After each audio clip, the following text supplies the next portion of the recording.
Olá, que tal? Então vamos a mais uma super live. Hoje sobre como ser útil e ter um significado na vida.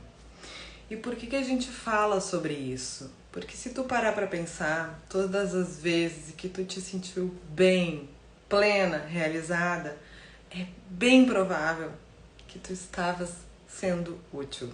Seja com o teu trabalho, seja porque estava auxiliando alguém, estava ajudando o filho, estava ajudando uma amiga, estava ajudando o marido, o cachorro, o papagaio, não importa. Quando a gente vai ver, estudar sobre profissões, sobre missão, sobre propósito, no final das contas, a gente esbarra na arte de ser feliz. Como? É ajudando os outros. E aqui, quando eu digo a respeito de ajudar os outros, eu quero deixar uma coisa bem clara. Eu não estou falando necessariamente que é para tu prestar um trabalho filantrópico, tem que ir em alguma instituição e desenvolver um trabalho voluntário. Sabe por que eu não estou falando isso? Porque uma vez eu me peguei questionando e conversando a respeito com outras pessoas sobre desenvolver. Tem pessoas que sim, naturalmente têm essa necessidade e se sentem muito bem e precisam disso e tá tudo bem, eu admiro muito essas pessoas. Mas eu posso falar aqui de todos os meus estudos que o que eu percebi é assim, ó, entre nós, é muito fácil ajudar um estranho. É muito fácil ajudar quem a gente está vendo numa situação de vulnerabilidade e a gente tem mais para dar e tal. E essa pessoa não nos deixou nenhuma cicatriz na nossa pequena existência. Agora, quero ver ajudar uma pessoa próxima. Aquela que um dia tu brigou, aquela que um dia tu te desentendeu, ou aquela que ordinariamente no dia a dia vive discutindo porque, eu sei porque que ela faz isso, porque faz aquilo, faz exatamente para me provocar e tal. Isso uma vez eu me peguei dizendo pro meu pai: não, eu não vou fazer nenhum trabalho voluntário enquanto eu não tratar da melhor maneira possível as pessoas mais próximas. Graças a Deus tá tudo ok. Mas eu sempre penso assim, ainda dá pra melhorar. Porque tem dias que a gente tá meio sem paciência e acaba descontando na pessoa mais próxima. E aí tu pensa, pra quê, né? Se fosse um estranho eu ia ter feito isso? Não ia. E ontem, conversando com um mentorado, em que ele tem 28 anos e se diz muito feliz profissionalmente, muito realizado, ele disse, eu vejo pouquíssimas pessoas assim, ele estava dizendo. Eu acho que se eu tiver um amigo que esteja tão realizado e feliz profissionalmente como eu estou, é muito. E é verdade, não é fácil a gente ser realizado profissionalmente. E eu gosto sempre de advertir sobre isso, né? Porque o meu propósito. Teu propósito é ser útil. Teu propósito é ser gentil com os outros. Teu propósito é pagar os teus boletos e não encher o saco dos outros. Aqui, nesse primeiro momento, quando eu falo sobre isso, é que a gente tem que botar o pezinho no chão e lembrar que o nosso propósito, antes de mais nada, é a sobrevivência. E tá tudo bem. Sobrevivência física, mental, espiritual, o que tu queira dizer a respeito disso.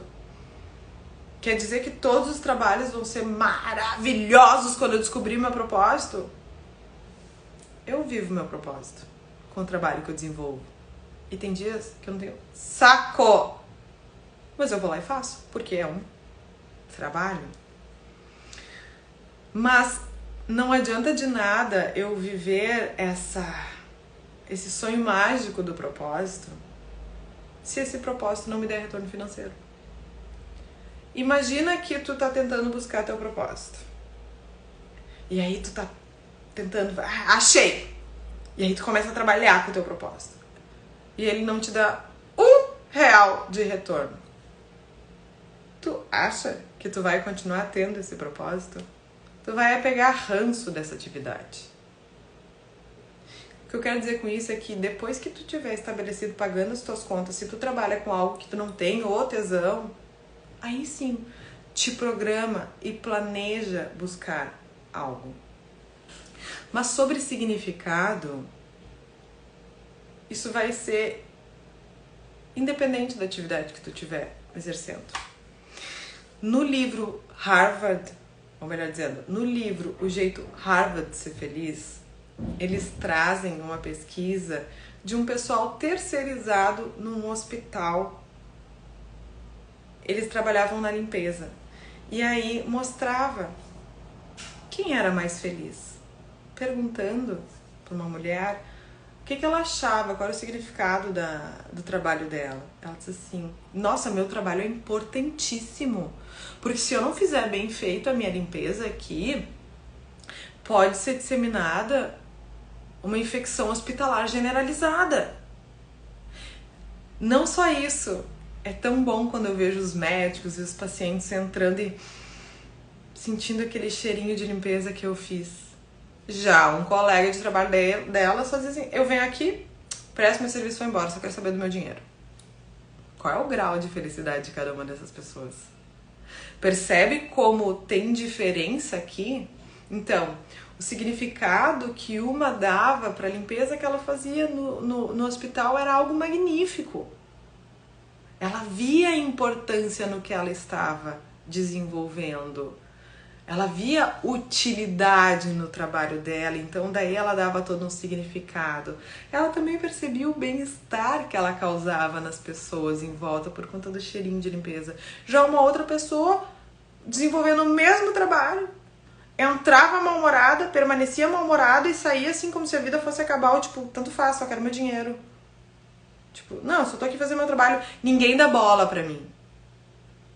Até que ponto aquilo não dizia mais a respeito dele do que do outro. Mas, a depender da autoimagem que a gente tem de nós mesmos, a gente vai nos julgar achando que o outro julga. E por conta desse julgamento, o que vai acontecer? Desse auto-julgamento? Eu vou acabar com o meu dia a dia. Ou vou ter dias maravilhosos. Não sempre, porque a gente vive uma vida que não é linear, né? Então, sem loucuras aqui. Mas era o que eu falava agora com uma mentorada antes de entrar em live, assim. Cuidado para só enxergar o copo meio vazio, quando na realidade, pelo que ela estava me contando, ela era uma caixa d'água transbordando. Mas ela conseguia cirurgicamente achar tudo aquilo que não era tão bom. O que faz com que o dia a dia dela possa ser completamente dificultado ou extremamente cansada, porque ela nunca corresponde à autocobrança, à autoexigência que ela tem. Ela nunca é suficiente, sendo que ela é maravilhosa. Então, qual é o significado do teu trabalho? Qual é a tua autoimagem a respeito de ti mesma? A tua autoestima, a tua autoeficácia? Como que tu te vê? Porque a depender de como tu te vê, tu vai te sentir merecedora e capaz, e aí tu vai dar o significado para tua vida. Por meio da utilidade do que tu faz. E aí, independente de qualquer coisa, se, por exemplo, tu é uma pessoa que não trabalha, cuida só do lar, é sacanagem o que eu tô dizendo, né? Mas cuida do lar, aquela história de, tipo, eu deixei prontinho pra ti o teu almoço, eu coloquei um amaciante bem gostoso, que quando pegar a roupa tu vai adorar. Pra mim isso tem muita utilidade. Então, esse cuidado, mas também pode ser assim, fiz um baita atendimento com as minhas mentoradas, produzi um conteúdo legal, falei aqui nos stories. Que significado que tu tá dando pra tua vida? Porque o tempo tá passando. E ele não vai voltar. Se ele não vai voltar, como que tu tá vivendo? Tu tá sendo útil? Ou tá gastando horas e horas e horas com a bunda sentada no sofá vendo Netflix, sem produzir absolutamente nada? E aqui eu tô bem de boa, tá? Porque eu tenho uma raiva dessa história de ócio criativo, produtividade tóxica. Não, eu acho que assim, tem horas que a gente precisa mesmo é sentar e fazer nada. Nada! Descansar. Mas se a gente não tá em movimento, produzindo algo, nem que seja isso que eu falei, de produzindo essa sensação de bem-estar em casa, de acolhimento, às vezes pode ser útil só porque tu escutou alguém. Porque tu deu um abraço. Porque tu conectou ser humaninho com ser humaninho. Tem coisa melhor. Vou repetir. No final das contas, o que todos nós queremos é ajudar aos outros. Sabe por quê? Porque quando a gente ajuda o outro, a gente é ajudado. A gente se sente útil. A nossa vida tem sentido. Então, faça isso por ti. Pelas pessoas que tu ama. E conta comigo pra te ajudar com isso, tá bem? Um beijo enorme!